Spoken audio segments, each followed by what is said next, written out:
Hi, so ito pala yung nabili ko sa Shopee. Check lang natin for your reviews. Yan. Saan ko lang ha. Yan. Maayos naman yung pagkaka-deliver pa. Sorry.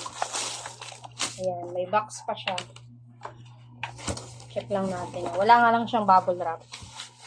Yan, para sa review. Yan. Ayan, ito yung sandals. Ang cute niya. Wow. Dikit nga lang siya. Hindi siya tahi. Yan, maganda siya. Yan, pack. Ang tanga lang, diba? Ayan. Siya, maganda siya. Natin tong isa. Size 38. Yan. Yan. Susukatin ko para makita natin kung okay ba talaga siya. Yan lang, guys. Yan. Bye-bye. Thank you.